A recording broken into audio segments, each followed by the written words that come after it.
Okay. Woo. Okay. Oh my God, sit down. Don't be ridiculous. Sit down. Okay, please sit down. This is going to make my sons really happy if I start crying, so I don't want to cry. Anyway, I want to thank, Gloria Steinem writing those words, that'll make me cry. Those beautiful words, I'm going to treasure them forever.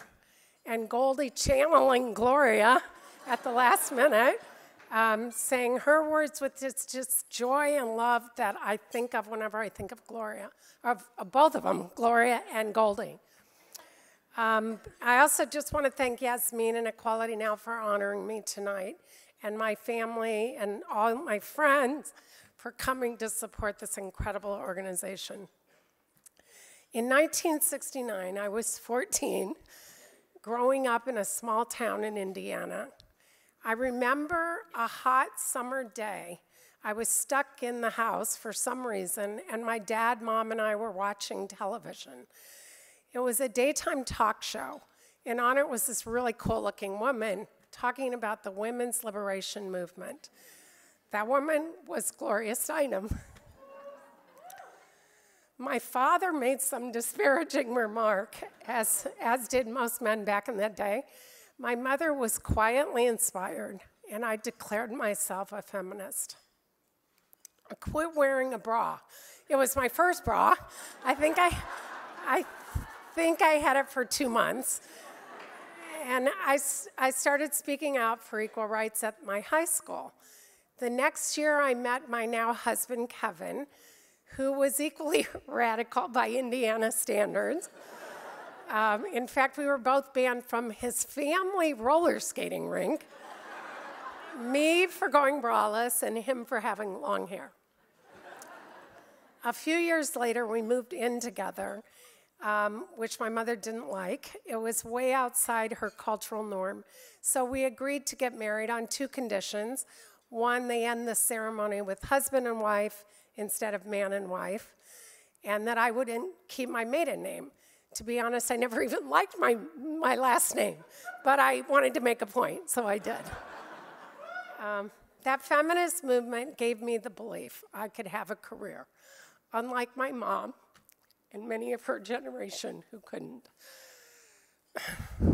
I was determined, so I got a Ph.D. and became a scientist and professor at UCLA. Little table over there.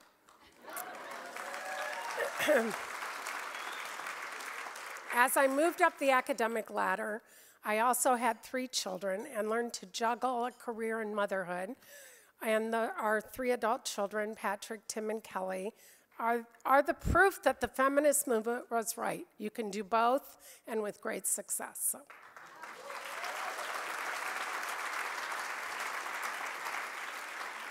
But then I read the book, Half the Sky, by Nick Kristof and Cheryl Woodun. It was 2010, and I had a reawakening of sorts. Even though feminism was working for me personally, there was vast gender inequality around the world. And it was in that book I first read about Equality Now. I loved the work they were doing, changing laws. So I called to learn more and see how I could help. I then met Gloria, who was on the board, and we quickly became friends. Soon after, Gloria invited me to India to go on a fact-finding mission about sex trafficking. On that trip in the poorest region of Bihar, India, I met a young girl about age 13 named Arya. She lived in a region where child marriage is common. She took us to her friend's home, a young girl about to be married or taken out of school and married off at the age of 12. Arya was telling her friend's mother and grandmother and brothers and sisters to let her friend stay in school. But the grandmother said she's not smart enough. Getting married is the best thing for her. So Arya asks us for a piece of paper and a pencil, and then has her friend spell a series of words for us to prove to the grandmother and us how smart her friend really was.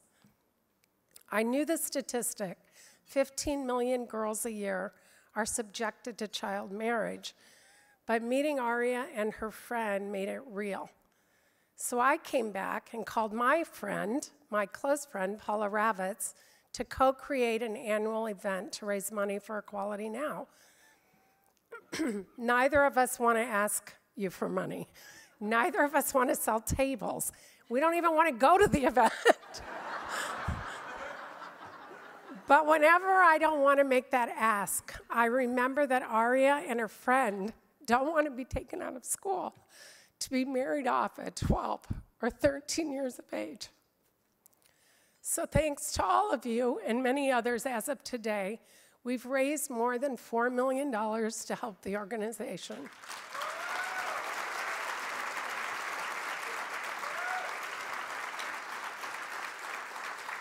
But money is just one part of the equation. Equally important are the small steps we each take to make a difference. Whether it's the 14-year-old back in Indiana who first saw herself as a feminist, or the 13-year-old in India standing up for her friend, small steps taken by millions lead to big change. Thank you. Thank you.